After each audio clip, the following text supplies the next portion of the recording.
저희가 이제 지옥의 실체에 대해서 공부하면서 지옥의 특징과 관련된 거를 하다가 적그리스도의 속성과 그 인격적인 특징들에 대해서 좀 살펴보고 있습니다.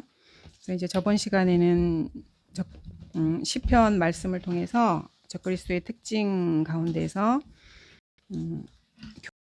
그다음에 허영심이 강하고 자신의 인생을 늘 낙관하면서 하나님께서 자신을 심판하지 않으실 거라고 그렇게 생각하고 또 적들을 비웃는 그런 마음을 가지고 있습니다. 여기서 이제 적들이라고 하는 것은 하나님을 섬기는 사람들을 말하는 것이죠.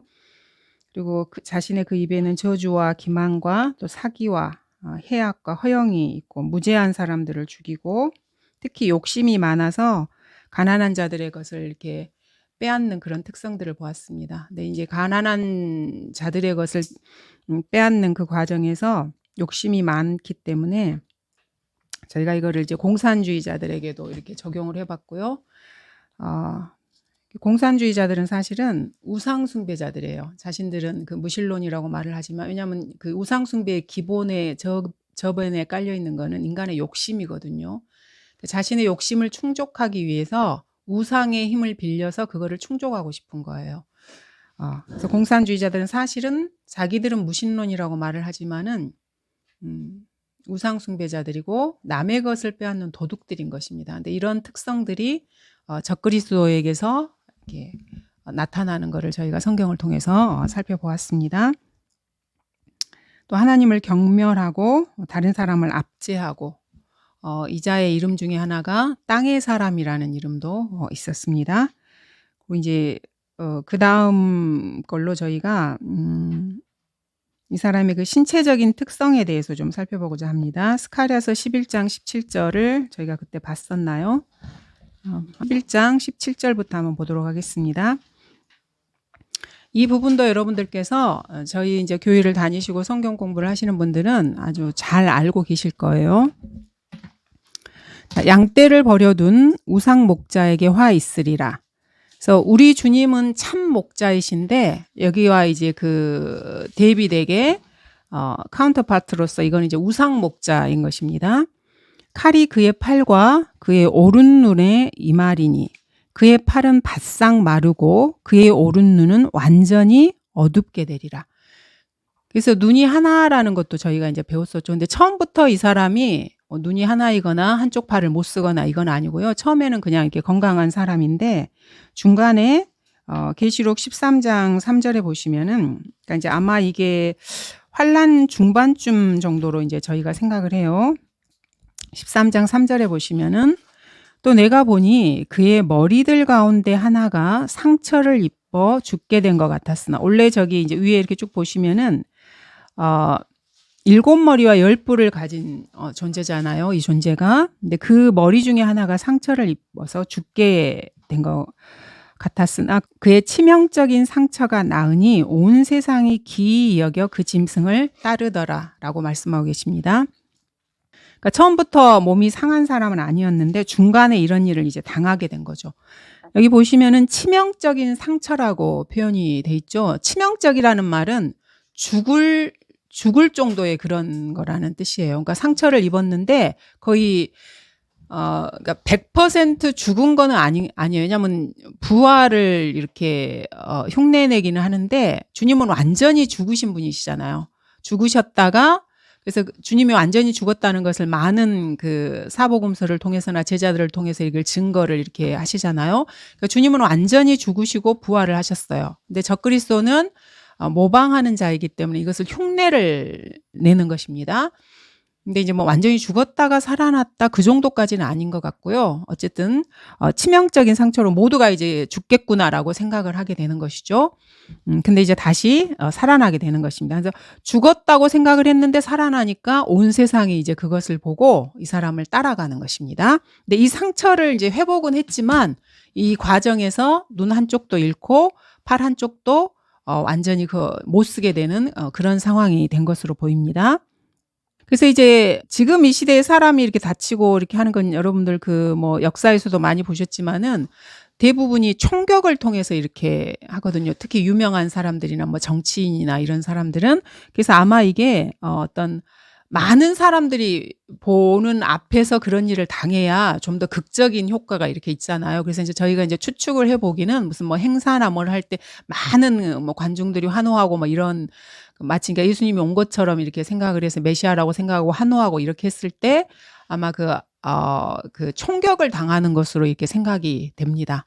그래서 총격을 통해서 거의 이제 모든 대중들이 죽었다고 생각을 했는데 다시 이렇게 살아나게 되는 거죠. 그래서 온 세상이 정말로 이 사람이 메시아다라고 생각을 하고 이제 따르게 되는 것으로 보입니다. 근데 상처가 치유가 되었지만은 그 후유증으로 인해서 한쪽 눈과 한쪽 팔이니까 보니까 이렇게 한쪽을 못 쓰게 되는 그런 것 같아요. 뭐 다리는 아닐지라도 한쪽을 못 쓰게 되는 그런 치명적인 상처를 입은 것으로 이렇게 생각이 됩니다. 그래서 이제 팔이 이렇게 바짝 마른 것과 관련해서 저희가 이제 성경에서 그런 예를 이렇게 찾아볼 수 있는데 아까 저희가 읽었던 게 계시록 13장이죠. 그죠? 13이라는 숫자가 적그리스도의 숫자예요. 그래서 그 내용이 계시록 13장에 있는 거예요. 그러면 구약에서 이제 그 예표가 되는 인물들이 나올 거 아니에요. 그럼 그 인물은 몇 장에서 나올 것 같아요? 네, 맞아요. 13장이에요. 열왕기상 13장이에요. 여기 보시면 여러분 잘 아시는 그 여로보암 이야기가 여기에 나오거든요. 그래서 13이라는 숫자는 적그리스도의 숫자입니다.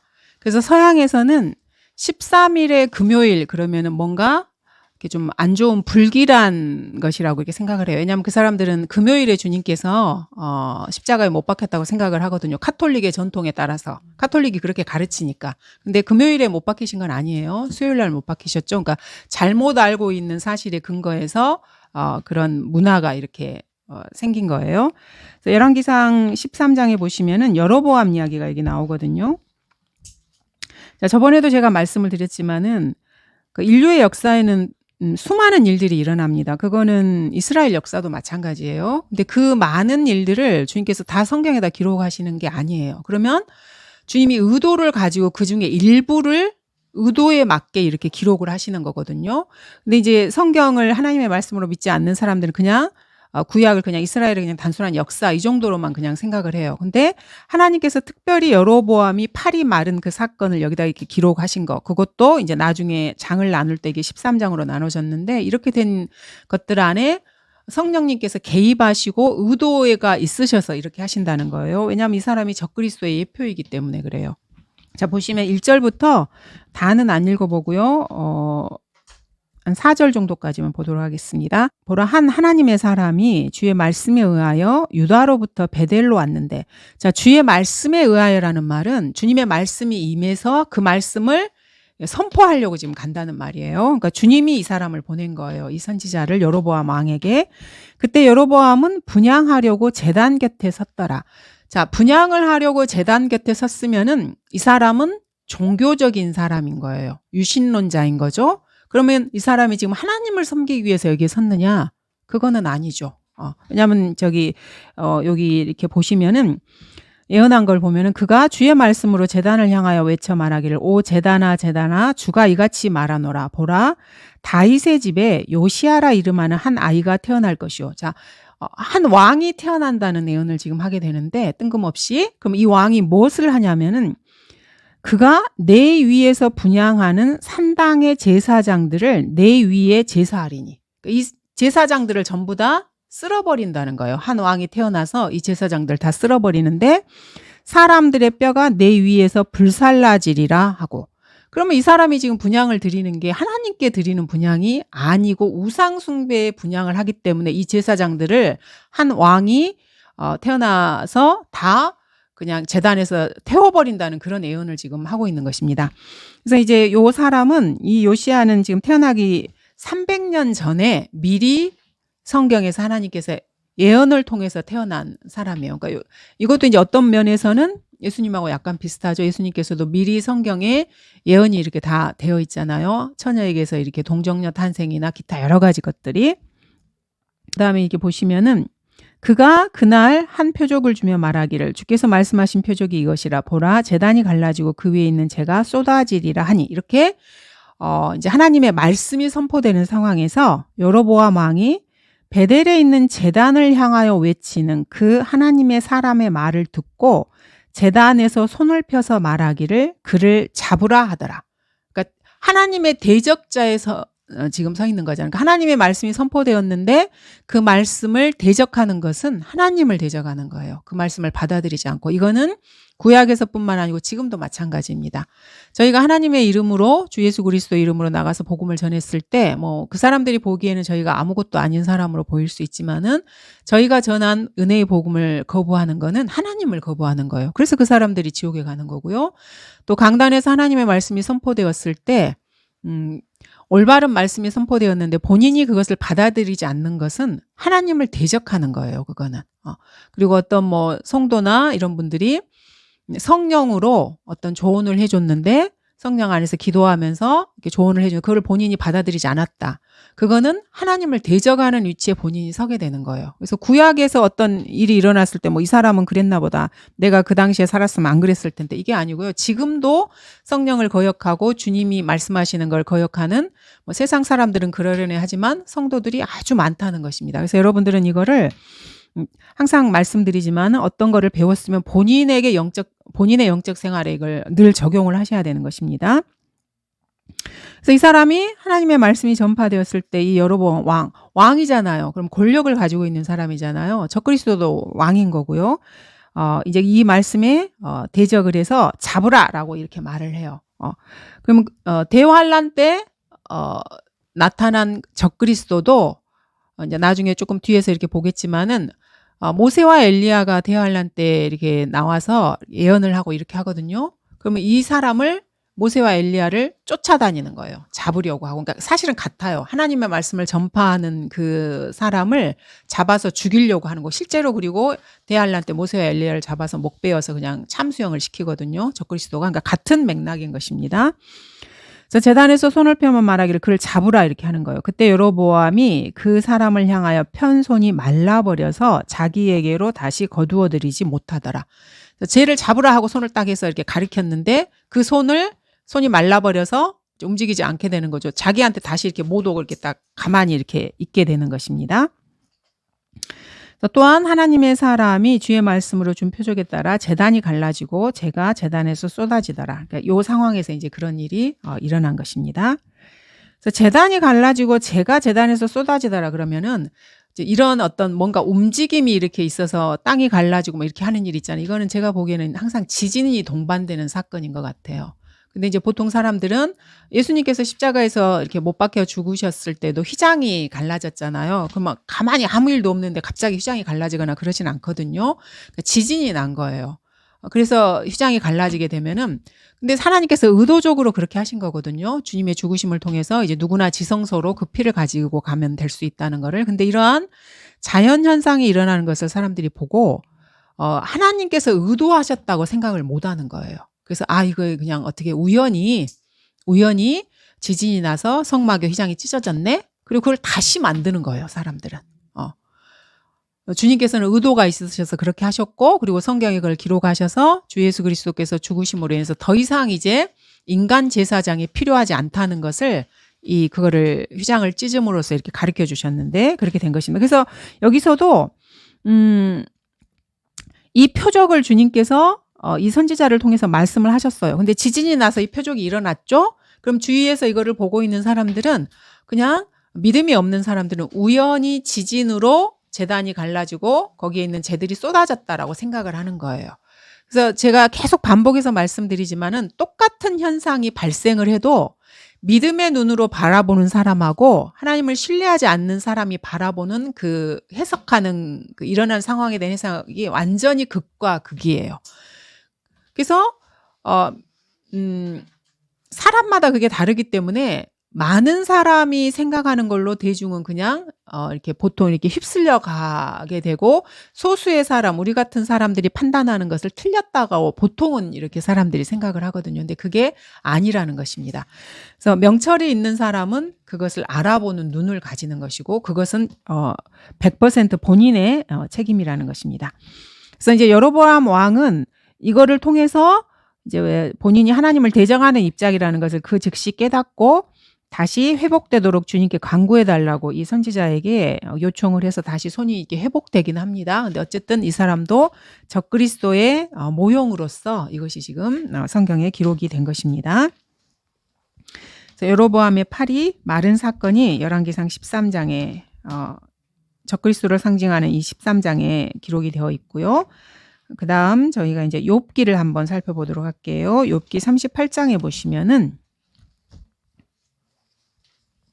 욥기 38장 15절을 보도록 하겠습니다. 여기에서도 이제 팔이 마른 것과 관련된 부분이 나옵니다. 욥기 38장 15절에 보시면은 악인들로부터는 그들의 빛이 억제되고 오만한 팔은 꺾이는도다. 꺾이다는 표현이 지금 여기 하나 쓰이고 있고요. 그 다음에 또 하나 이렇게 보면은 욥기 20장을 한번 볼게요.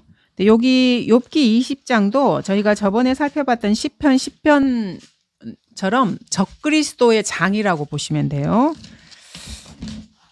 욥기 20장에도 보시면은 5절부터 한번 저희가 쭉 한번 읽어볼 건데 여기 전체를 그냥 적그리스도와 관련된 묘사하는 장이라고 보시면 돼요, 여러분들이. 그래서 여기서 이제 나오는 악인을 대환란의 적그리스도라고 보시면 조금 이해가 좀 쉬우실 것입니다. 그래서 5절부터 한번 저희가 쭉 읽어보도록 할게요. 악인의 승리는 짧고, 그러니까 적그리스도의 승리는 짧은 거예요. 대환란의 7년 정도. 위선자의 즐거움도 잠깐뿐이라는 것이라. 그래서 저희는 여기가 이 잠깐이 몇 년인지를 알잖아요. 그죠? 그러니까 크게 잡아서는 7년이고 작게 잡으면 3년 반인 것입니다. 그의 탁월함이 하늘들까지 올라가고 그의 머리가 구름에 닿는다 해도. 자, 구름 이야기가 나왔어요. 구름에 닿는다는 표현을 보시면 여러분 무슨 생각이 나십니까? 저희가 이사야서하고 에스겔서에서 배웠잖아요. 이사야 14장하고 에스겔 18장에 거기에 사탄이 구름보다 더 높이 올라간다는 표현이 있잖아요. 그러니까 구름에 닿는다. 그러니까 여러분들이 성경을 공부할 때는 이 표현들을 정확하게 아셔야 돼요. 그래서 단어가 바뀌면 안 된다는 이유가 그래서 그래요. 이 구름에 닿는다는 표현이 저희가 배웠던 그 사탄이 주님의 보좌를 넘봤을 때 썼던 표현하고 똑같아요. 그래서 단어가 바뀌어버리면 이 같은 참고 구절을 찾아낼 수가 없는 거예요. 그래서 자기가 뭐 생각하기에 뭐 구름에 닿든 하늘에 닿든 똑같다고 막 바꿔버리고 이렇게 하면 안 되는 거예요. 그래서 단어는 항상 그래서 성경을 공부하실 때 이 단어들에 유의하시면은 성경을 보는 눈이 조금 생깁니다. 그래서 이거를 보면 이게 지금 사탄이구나. 그럼 사탄의 아들이 적그리스도잖아요. 그래서 같이 이렇게 맥락이 같은 것입니다. 그는 자신의 똥처럼 영원히 망하리니 그를 본 사람들이 그가 어디 있느냐 하리라. 주님의 표현은 정말로 직설적이에요. 너무너무 직설적이거든요. 똥을 귀하게 여기는 사람은 없어요. 뭐 농사 짓는 사람은 모르겠지만은. 똥은 버려야 되는 존재잖아요. 그죠? 여러분 심지어 성경에 월경대라는 표현이 나오시는 것도 알고 계신가요? 주님이 이스라엘을 버리시는데 여자들이 그 올경하고 나면 그 올경대 있잖아요. 그거를 버리듯이 버린다는 표현이 나와요. 주님은 너무너무 직설적이에요. 세상 사람들이 자기가 고상하다고 생각하는 사람들은 이 하나님을 받아들일 수 없어요. 저지질이라고 생각하는, 어떻게 그런 표현을 써, 이렇게 생각을 하는, 자기는 고상한 사람이라고 생각을 하기 때문에, 그리고 자기는 경건한 사람이라고 생각을 하기 때문에. 하지만 성경에 기록된 하나님은 인간들이 서로 체면을 유지하면서 이렇게 속내를 뭐 숨기고 긴 듯 아닌 듯 하는 이런 분이 절대 아니에요. 그리고 인간이 뭐 아무리 겉으로는 이렇게 치장하고 교육을 통해서 본인이 뭐 대단한 사람인 것 같고 경건하고 뭐 이렇게 신앙심이 많고 이렇게 보이려고 노력을 한다 할지라도 주님은 그 사람의 속을 아시잖아요. 회칠한 무덤이라는 걸 아시거든요. 얼마나 지저분한 죄인인가를 아셔요. 그래서 주님은 인간에게 이렇게 표현을 하실 때 항상 직설적이에요. 그러니까 인간하고 너무 달라요. 배웠다고 하는 사람들하고. 그래서 배웠다고 하는 사람들이 스스로 이렇게 고상한 척 가리는 것을 여러분들이 볼 수 있는 영적인 안목이 있어야 돼요. 그래야 그 사람들한테 속지 않는 것입니다. 성경을 보면 너무너무 명확해요. 주님이 어떤 식으로 이렇게 표현을 하시는지. 그거는 저희가 이제 지상에 육신으로 오신 주 예수 그리스도께서 사람들을 대하셨을 때도 이렇게 그거를 보면 알아요. 스스로를 종교 지도자라거나 잘났다고 생각하는 사람들에게는 주 예수 그리스도께서도 아주 가차없이 듣기에 너무나 민망할 정도로 눈앞에서 신랄하게 비판을 하셔요. 심지어는 뱀들아 독사의 자식이에요. 독사 뱀의 자식이란 말이에요. 우리 저기 개자 들어가는 그 욕들 있잖아요. 사실은 욕을 하는 거거든요. 그게 욕설이에요. 욕설이잖아요. 우리도 뭐 개 넣어서 누구누구 자식 하면 그 욕이잖아요. 뱀의 자식이라는 말은 사탄의 자식이라는 말이고, 근데 그건 사실이고 욕을 지금 하는 거예요. 그들한테. 종교 지도자들이라고 하는 사람들한테. 근데 어떤 인간의 연약함이나 육신이 연약해서 지은 그런 죄에 대해서는 주님께서 한없이 그거를 품어주셔요. 그를 막 신랄하게 비판하거나 그러지 않고, 가늠하다 현장에서 잡힌 그 여인에 대해서도 나도 너를 정죄하지 않으니까 이제부터는 죄를 짓지 말라, 이렇게 말씀을 하셔요. 그래서 주님이 사람들을 대하시는 그거를 보시고 여러분들이 하나님의 사람이 사람을 어떻게 대하는가를 배우셔야 돼요. 그냥 일반 기독교계 내에서 그 자기들이 만들어 놓은 목사상이나 자기들이 만들어 놓은 성결한 삶을 산다고 하는 그런 상을 여러분들이 쫓아가면 안 돼요. 그거는 그 사람들이 만들어 놓은 어떤 기준이에요. 성경적 기준이 아니고 성경에서 제시하시는 어떤 그리스도인의 본이 되는 상이 절대 아니라는 걸 아셔야 됩니다. 자, 그 다음에 7절 읽었죠? 그를 본 사람들이 그가 어디 있느냐 하리라. 그래서 결국에는 이 적그리스도가 이제 멸망하게 된다는 것이죠. 그는 꿈처럼 날아가서, 그러니까 한낱 일장춘몽이라 그러죠. 그 자기가 권세를 누렸던 그게 그냥 꿈과 같이 짧게 끝나는 거예요. 꿈처럼 날아가서 다시 보이지 않을 것이요 정녕 그는 밤의 환상처럼 쫓겨가리라. 그러니까 밤의 꿈처럼 이렇게 금방 끝난다는 것입니다. 그를 본 눈도 다시는 그를 보지 못할 것이요 그의 초소도 다시는 그를 보지 못하리라. 그의 자녀들이 가난한 자를 기쁘게 하려고 애쓰겠고 가난한 자의 손이 그들의 재물을 되찾으리라. 그러니까 압제를 당했던 가난한 사람들이 천년왕국이 되기 전에 주님이 재림하시면 다시 회복이 되는 거잖아요. 그러니까 빼앗겼던 것들을, 그러니까 적그리스도와 그의 세력들에게 빼앗겼던 모든 그 재물들을 다시 회복을 하게 되는 것입니다. 그의 뼈들은 그의 젊었을 때의 죄로 가득 차겠고 그와 함께 흙 속에 누우리라. 그러니까 그 뼈에도 음식을 잘 먹어서 뭐 건강하고 하지만 죄가 같이 가득가득 이렇게 차게 되는 것입니다. 비록 죄악이 그의 입에 달고 그가 그것을 혀 밑에 감추며 아껴서 버리지 아니하고 입안에 간직하고 있을지라도 그의 창자 속에 있는 음식이 변하여 그 안에서 독사의 쓸개집이 되는도다. 겉으로는 뼈도 튼튼하고 기름기가 잘잘잘 흐르고 좋은 음식만 먹고 뭐 그랬겠죠. 당연히 돈도 많고 뭐 이렇게 권세를 누리니까. 하지만 그 뼈에는 독이 같이 있는 거고 창자 속에 뱀의 독이 같이 있다고 주님께서 말씀하시는 것입니다. 그가 재물을 삼켰으나 다시 토해내리니 하나님께서 재물을 그의 배에서 나오게 하시리라. 그래서 다른 사람의 재물이나 이런 걸 욕심내서 이렇게 삼키는 사람들은 반드시 그것을 다 토해내게 되는 것입니다. 그것이 자기가 이 생에서 그거를 하지 않으면 자기 자손대에 가서라도 이걸 반드시 토해내요. 그러니까 정당한 방식으로 다른 사람의 것을 이렇게 정당한 방법으로 이렇게 취한 것이 아니고 도둑질을 하거나 압제를 하거나 살인을 통해서 재물을 이렇게 축적하는 사람들은 그 후대까지 반드시 그게 주님이 기억하시고 후대에 그거를 갚아주셔요. 그 사람이 살아생전에 그거를 갚지 않는다 그러면. 그래서 이 세상에서의 그 독재하는 나라들 많잖아요. 북한의 김일성 그 3대 세습도 그러고요. 독재하는 사람들 되게 많거든요. 그 사람들의 말년은 결코 이렇게 편안하지가 않아요. 목택동 같은 경우에도 뭐 그 당시에는 우상화를 이렇게 했기 때문에 막 여자들이 막 이렇게 가면은 막 이렇게 소리 지르고 막 이러잖아요. 그 사람 저기 매독 걸린 사람이거든요. 평생 고생했어요. 그러니까 죄를 지으면 그 결과를 받는 거예요. 이거를 통해서도 저희가 그를 알 수가 있고요. 16절부터 그가 독사의 독을 빨며 뱀의 혀가 그를 죽일 것이라. 주님 너무너무 신랄하게 말씀하시죠. 그는 강들과 하수들과 꿀과 버터의 시내들을 보지 못하리라. 자, 여기서 17절 이게 지금 강들과 하수들과 꿀과 버터의 시내들. 이걸 보시면 이게 지금 어디 같아요? 여러분 보시기에. 요거는 지금 천년왕국이에요. 땅이 완전히 회복돼서 막 씨만 뿌려도 그냥 식물들이 자라고, 그래서 먹을 것도 풍족하고, 이러한 세상을 이 적그리스도는 보지 못하는 거예요. 그 전에 죽어서 이렇게 주님께 이렇게 살해돼서 버려지기 때문에 그러는 것입니다.